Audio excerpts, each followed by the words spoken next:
where I could stand in the middle of Fifth Avenue and shoot somebody and I wouldn't lose any voters, okay? The women with the least likelihood of getting pregnant are the ones most worried about having abortions. On January 6th of 2021, you had tens of thousands of people peacefully protesting. So, it's not a right-wing conspiracy theory. It's not QAnon. It's real.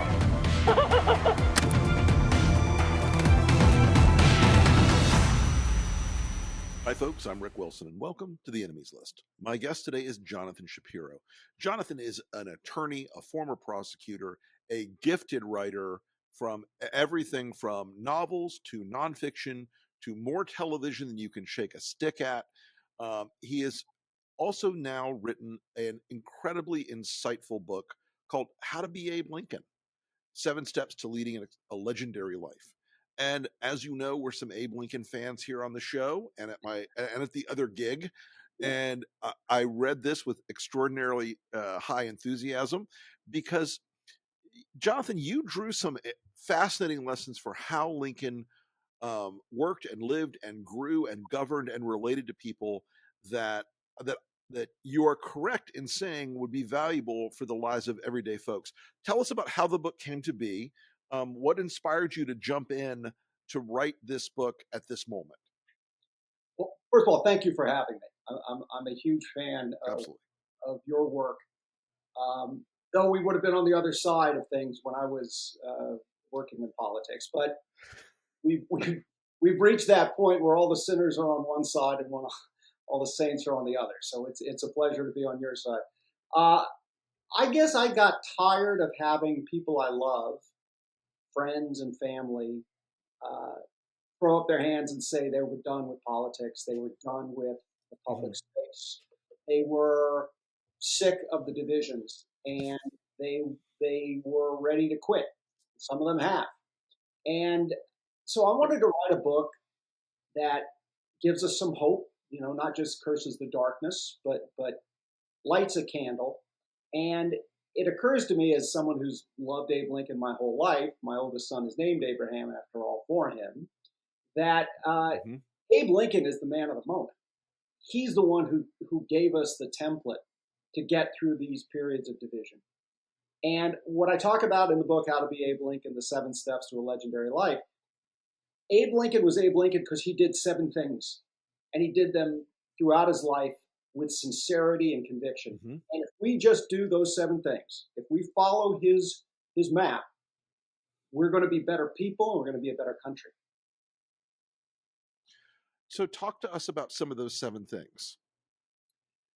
Well, so I don't think I'm giving away too much to say that each step starts... Right, you don't have to spoil it too much, but... Okay. If you get upset, stop reading toward the end. But the idea here is that each step starts with a word, the first letter of which spells out Lincoln. And if you think that's silly, you're right, and you've grasped something important about Lincoln, which is Lincoln had a great sense of humor, and he was our country's first great branding expert. He was a tremendous deliverer of messages about himself. And so the 7 steps are the things that he did. And the first step is laugh. You can't be Abe Lincoln without laughing. You can't be a smart and empathetic person without a sense of humor.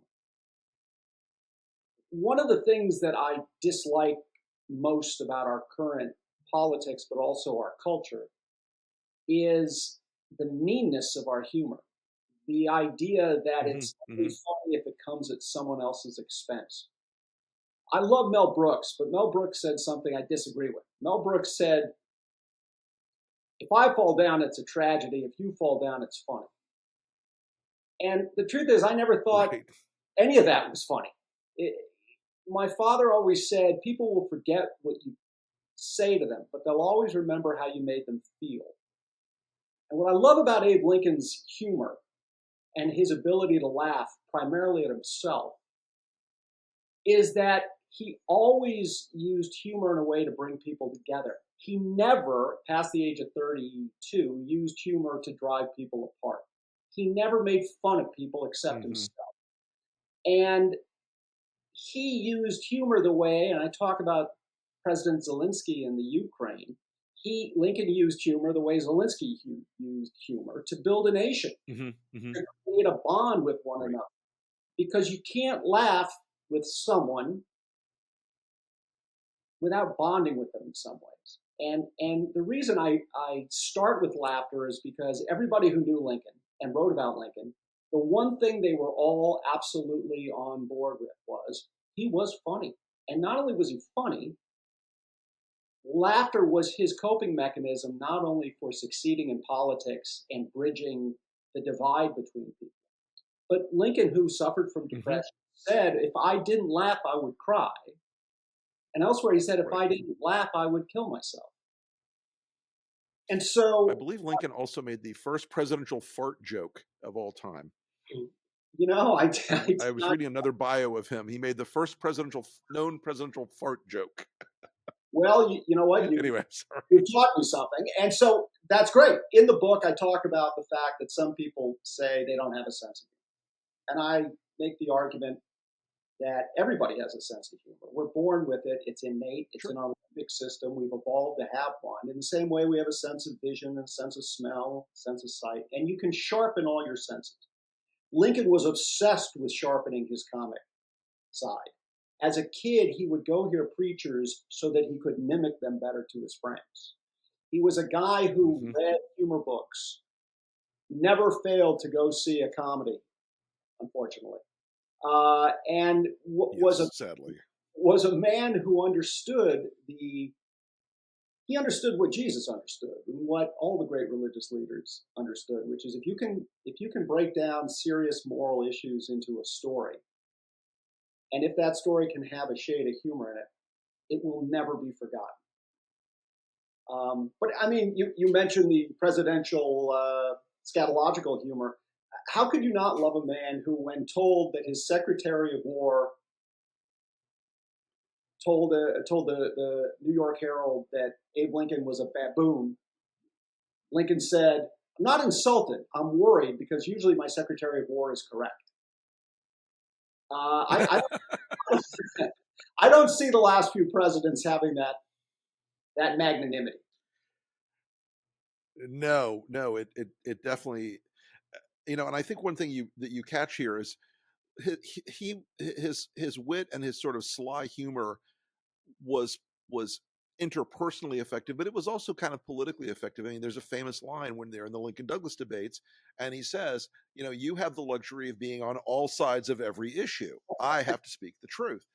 And so there was he certainly, you could have delivered that line in a nasty, edgy way, but he delivered it in a way that the audience laughed and bonded with him in a way. And it sort of became a through line in a lot of his conversations with people.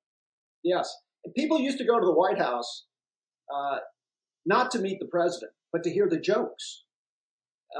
He was criticized by his own cabinet for telling too many jokes, for telling too many stories. I've read some scholarship that suggests he may have suffered from a sort of a low-grade Tourette syndrome. I mean, he was literally incapable of stopping himself.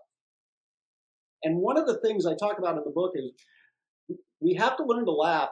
And one way we can learn to laugh is by understanding where Lincoln went wrong with his humor. Lincoln did not hit 1,000. There are times when Lincoln's humor could be too cutting, could be too mean. He'd be canceled now for the racist dialect jokes he used to tell. But if you just focus on that, you miss 99% of the story, which is that laughter is to my mind the gateway to empathy and the gateway to understanding other people. And it's not a mystery to me that Zelensky became such a beloved leader because his entry into the public space was through laughter. Right.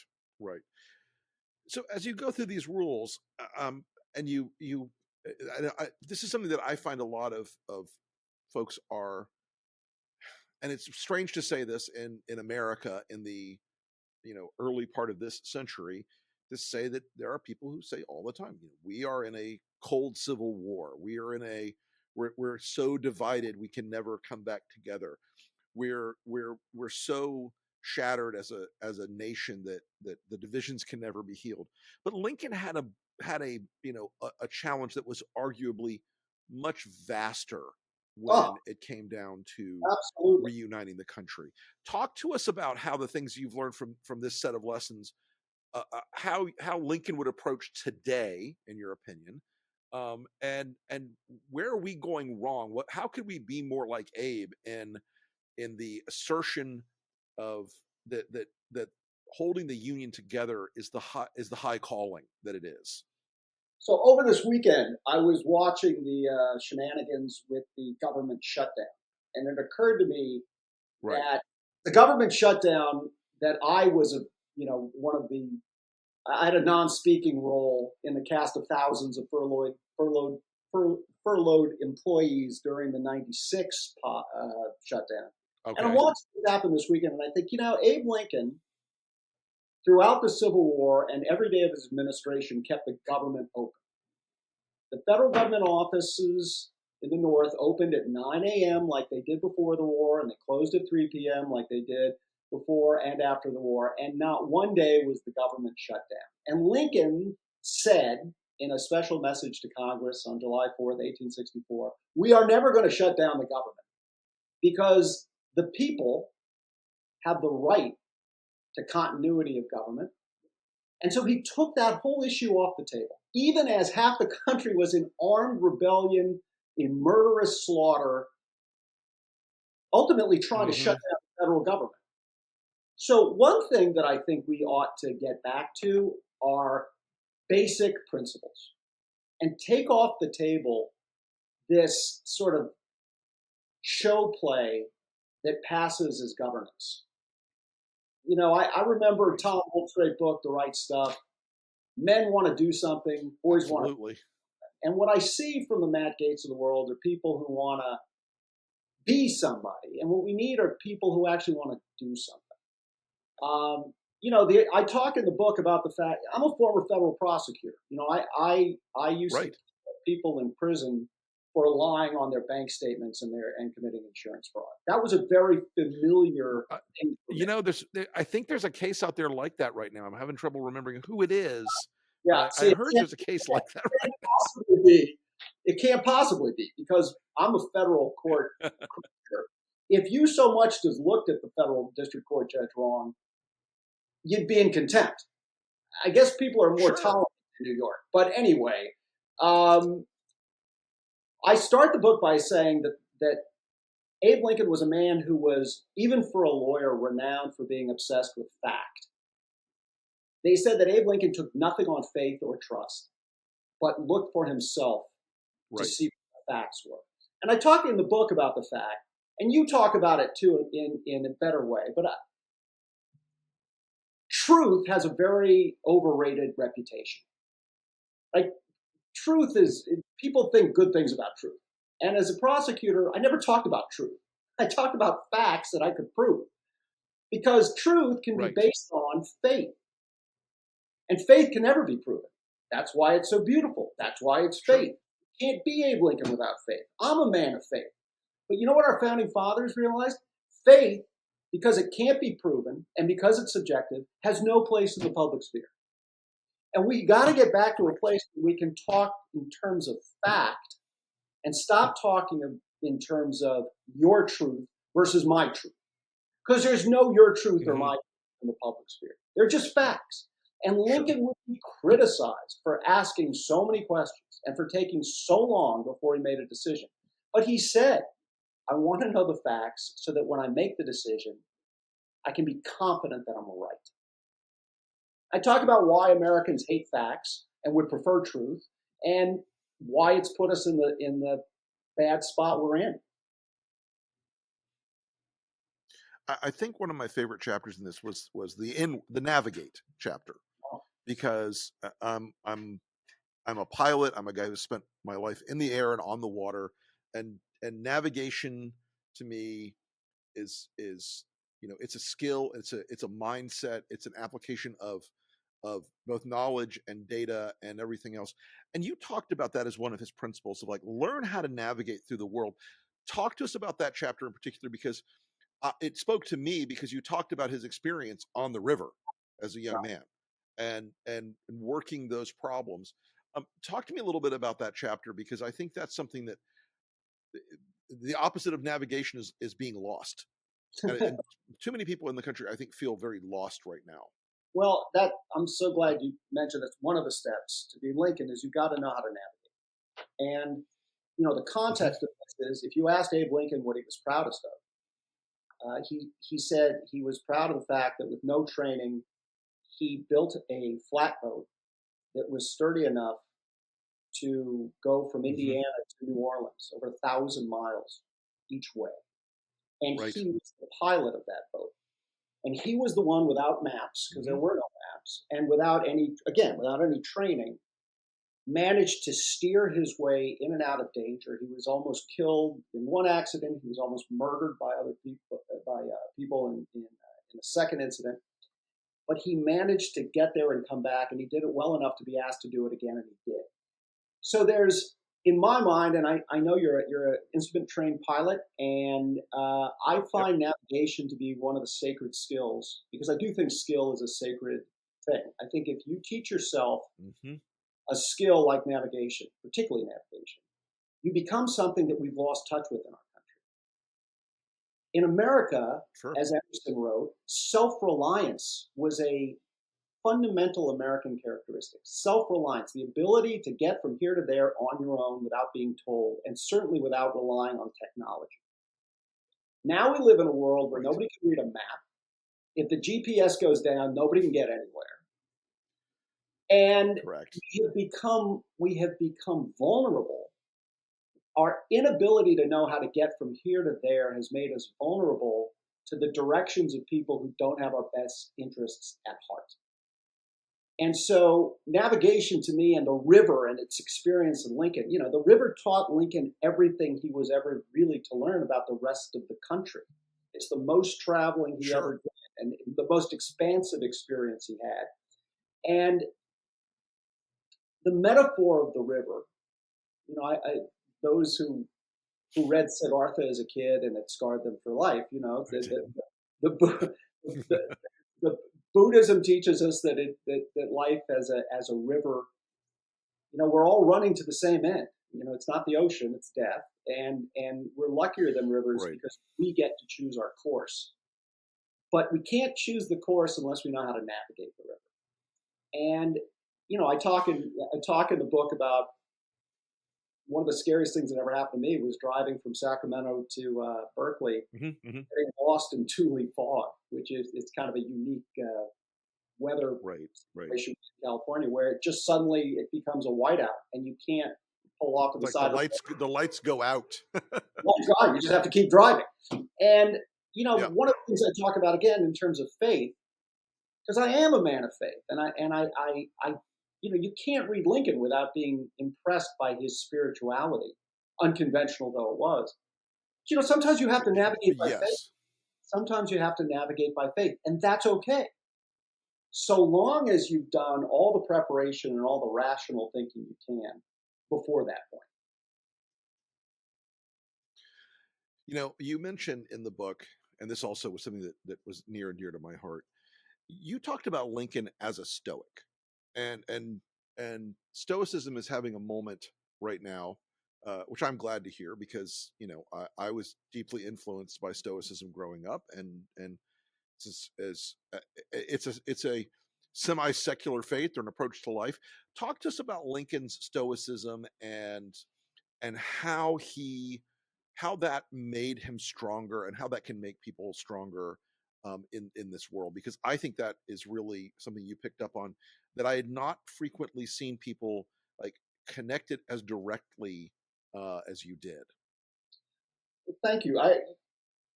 Lincoln read Marcus Aurelius. We know that because we know what was in his library, and we know who he cited and who he quoted. I like you saying that Stoicism is having its moment. I sent our 3 children the Daily Stoic as a Hanukkah gift several years ago, and now it's become hip. how hip, but and I also laugh that it's pretty hip right now. It's kind of a thing. But, I don't tell anybody. But right, Stoics were writing at the same time that the J source was writing Deuteronomy. Yes. Give you a little historical context. The great thinkers of the East, the Stoics and the people who wrote the Bible, were thinking the same things. And I was taught Stoicism in Hebrew school because it's the same concept.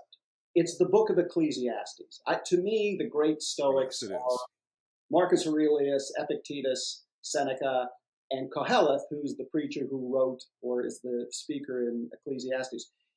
There's a season for everything. We're all going to die, so honor a higher power. Try to be with people in a positive way. Eat, drink, and be merry. Know that the house of wisdom is full of woe and the house of folly is full of mirth. And realize the only thing you can control is you. And that's what made Lincoln a tremendous Stoic. Literally, from the time he could start talking, he took on himself the responsibility of being a better version of himself. He was always trying to improve himself. He was always trying to work on how he reacted to things. And he wasn't born great.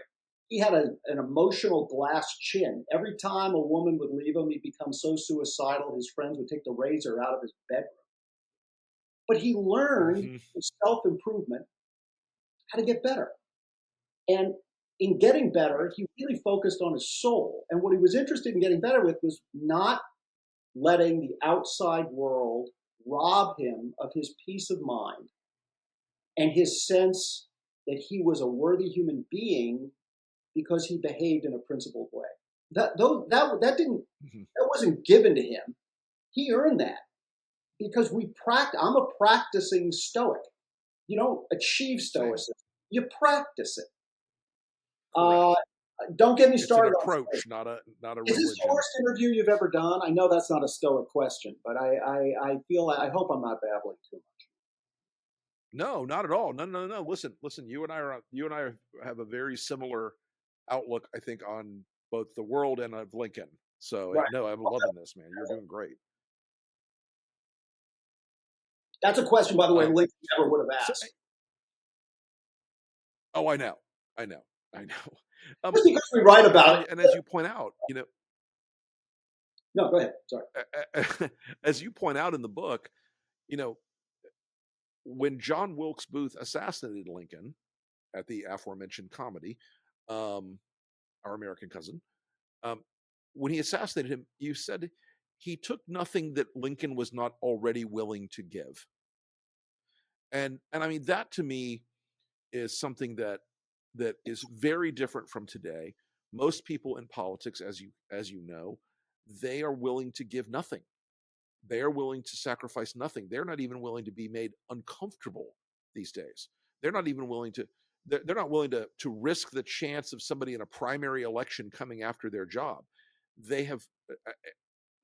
If I could make people in politics absorb that particular lesson, that sometimes in this world, sacrificing your comfort, sacrificing even your job, or your safety, sometimes it's called upon. You're called upon to do that, and you that line really struck me, that Booth did not take anything Lincoln was not willing to give. And I'm not saying that people should welcome being assassinated. I'm saying they should not live in the fear of the small things, and I think you really captured that. So as you write this book, and you talked about how to apply these lessons for people, what do you think is the most important of them for folks that are reading this now, here in this moment in 2023, as we're in this moment of chaos and division and confusion? You asked for one, I'll give you two. One is not a step, and the other one is a step. I was writing this book. I finished writing this book the week before my father passed away. 87-year-old Korean War vet. And I moved back into my old childhood room to help my mom out. And so I finished the rewrites on the book in my old desk from high school. And, we're all going to die, and that's okay. What I don't understand is people's belief that they're going to live forever and will do whatever it takes to hold on to whatever temporal position they have because that's all that matters. And I guess what Lincoln taught me and teaches us all is, from the beginning of his life, he was willing to lay his life down if it was necessary and the right thing to do. Because as a Stoic, he knew and reminded himself every day he wasn't here forever, right? Lincoln looked and I think in his own way prayed for opportunities to do the right thing, because that's how one becomes legendary. One becomes legendary, and there's a difference between legendary and famous. One becomes legendary by leading a life worthy of fame. Doesn't mean you're famous. Doesn't mean anyone will ever know, but you're worthy of it and you know it, and that's all that matters. So the first thing I would say is we need to humbly admit our mortality. And the other thing we need to do, and it's a step in the book, you can't be Lincoln without love. Lincoln was, according to those people who really knew him, the most loving man they ever met. As a parent, I'm always moved when I read how Lincoln really went out of his way to be kind to his son Tad, who, if he were alive today, Tad would be diagnosed with autism or with learning disabilities. Sure. Every time Tad would break into a cabinet meeting or disrupt something, Lincoln would literally get down on his knees and take as long as it took for Tad to say what he had to say. And Lincoln's bodyguard said he got frustrated trying to explain what made Lincoln great because the words failed him. But he said it was love. And this, I'm a former federal prosecutor. No one's ever accused me of being a particularly touchy-feely Leo Buscaglia type guy. Right. But what is missing in our country is a love for our fellow Americans. And 100%. I never thought I'd see that. And I know too many wonderful Americans, loving Americans, who are desperate to get back to that sense of community. And, sure, you read Gallup polls. I was very taken by the fact that the institutions that have lost a lot of support in the public, media, Congress, organized religion, that's not the whole story. For example, gay marriage has gone up 30 points. What's the difference? The gay community invited the whole country to their wedding. The gay community wanted to share this experience of love with their fellow Americans. And you know what? Americans were open to it. In fact, I'd say they were desperate. Sure. And so, Lincoln was I think you and I would have loved Lincoln. I talk in terms of men and women I've known who were Lincoln-esque. And they're the kind of people, that was a great chapter. Thank the you. Lincolns you have known, Yeah, and they were men and women, black and white, gay and straight. They're all types of people. Anybody can be Lincoln. My father was 5'6" and about 200 most of the time. He was the most Lincoln-esque man I ever met. Why? Because he could laugh, always at himself. He was always trying to improve himself. He would object, even when it cost him, when it was necessary to stand up to evil. And he collaborated beautifully with other people, which is another step that we've lost.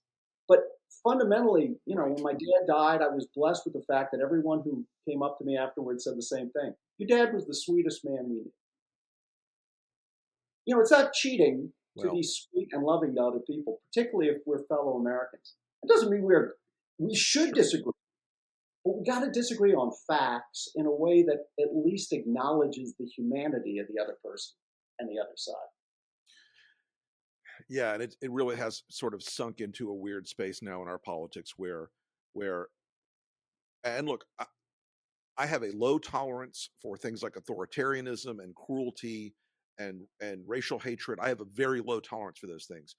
But there are a lot of people who don't have a fully cohesive view of what's really going on in the political space. And I have to be better myself sometimes about explaining, what evil is in the world. And sometimes and it's always a temptation in our social media space to just whack the heads off of people that you disagree with. And I'm very good at it. And I try to control that from time to time. No, you are very good at it. I just want to. Yeah. And yet as a fan of your work, if I may be so bold, you have evolved in a way that Lincoln evolved.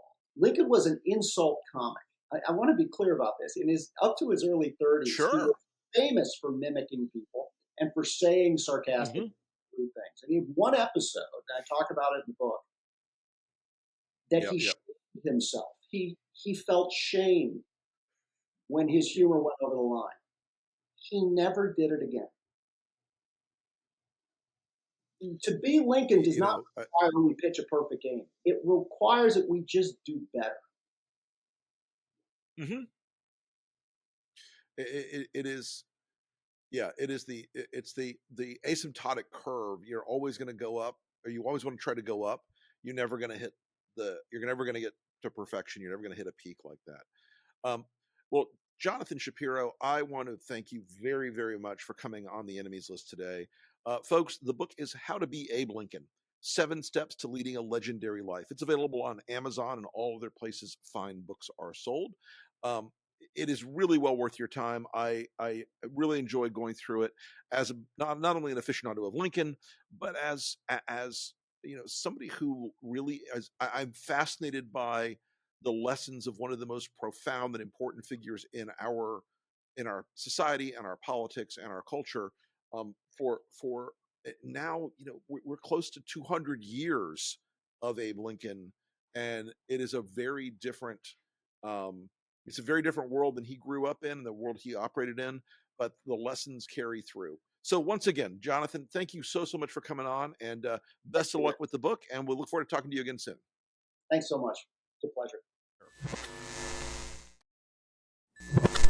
On today's Enemies List, it couldn't be any easier. The Chaos Caucus, the Republican House. Look, I get it. You guys took a poison pill when you let Matt Gaetz in the door. It's like letting a vampire in the house. You just don't do it. But you guys gave Matt Gaetz and the Chaos Caucus the power to remove Kevin McCarthy. And now you can't get Steve Scalise, the most basic bitch, Ugg boot, middle of the road, hyper-conservative, out there. I mean, he's a monstrous human being otherwise, but for you guys, he was right in the middle. He was dead average. What are you going to do now? You guys are in deep, deep water. The government's been paralyzed for 10 days now, and it's all because none of you have the maturity, the capacity to understand what you're doing, the moral center to stop playing these games and get back to work. That's why you're on the Enemies List.